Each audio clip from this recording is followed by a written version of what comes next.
ಎಸ್ಆರ್ಕ news ವಾಹಿನಿಗೆ ಸ್ವಾಗತ. ಈ ಪ್ರದೇಶದಲ್ಲಿ ಅಂತಾರಾಷ್ಟ್ರೀಯ ಕ್ರೀಡಾಂಗಣ ನಿರ್ಮಾಣ ಆಗುವುದರಿಂದ ಜಿಲ್ಲೆಯ ಅಭಿವೃದ್ಧಿ ಸಾಧ್ಯವಾಗಿದೆ ಅಂತ ಮುಖ್ಯಮಂತ್ರಿ ಸಿದ್ದರಾಮಯ್ಯ ಹೇಳಿದ್ದಾರೆ. ಬ್ಯಾಟಿಂಗ್ ಆಡುವ ಮೂಲಕ ಅಂತಾರಾಷ್ಟ್ರೀಯ ಕ್ರಿಕೆಟ್ ಕ್ರೀಡಾಂಗಣ ನಿರ್ಮಾಣಕ್ಕೆ ಚಾಲನೆ ಕೊಟ್ಟು ಮಾತನಾಡಿದರು.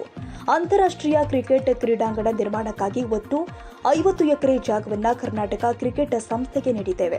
ಇದು ಜಿಲ್ಲೆಯ ಆರ್ಥಿಕ ಬೆಳವಣಿಗೆ ಮತ್ತು ಅಭಿವೃದ್ಧಿಗೆ ಪೂರಕ ಎಂದಿದ್ದಾರೆ. ಆದಷ್ಟು ಶೀಘ್ರದಲ್ಲಿ ಕ್ರೀಡಾಂಗಣ ನಿರ್ಮಾಣ ಮುಗಿಸಿ ಕ್ರಿಕೆಟ್ ಪ್ರೇಮಿಗಳ ನಿರೀಕ್ಷೆ ಪೂರೈಸಿ ಅಂತ ಹೇಳಿದರು.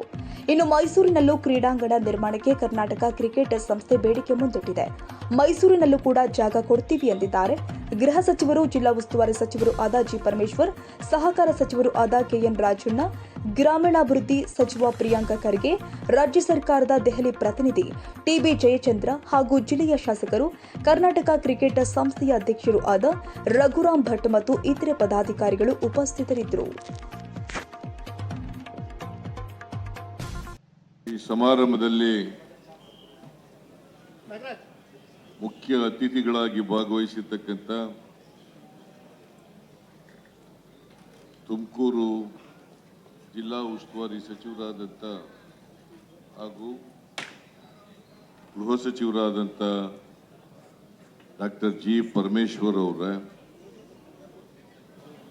ಸಹಕಾರ ಇಲಾಖೆಯ ಸಚಿವರಾದಂಥ ಕೆಎನ್ ರಾಜಣ್ಣ ಅವರ, ಗ್ರಾಮೀಣ ಅಭಿವೃದ್ಧಿ ಮತ್ತು ಪಂಚಾಯತ್ ರಾಜ್ ಇಲಾಖೆಯ ಸಚಿವರಾದಂಥ ಶ್ರೀ ಪ್ರಿಯಾಂಕ್ ಖರ್ಗೆ ಅವರ, ಹಿರಿಯರಾದಂಥ ಟಿಬಿ ಜಯಚಂದ್ರ ಅವರ, ಈ ಸಮಾರಂಭದ ಅಧ್ಯಕ್ಷತೆ ವಹಿಸಿರ್ತಕ್ಕಂಥ ಸುರೇಶ್ ಗೌಡ ಅವರ,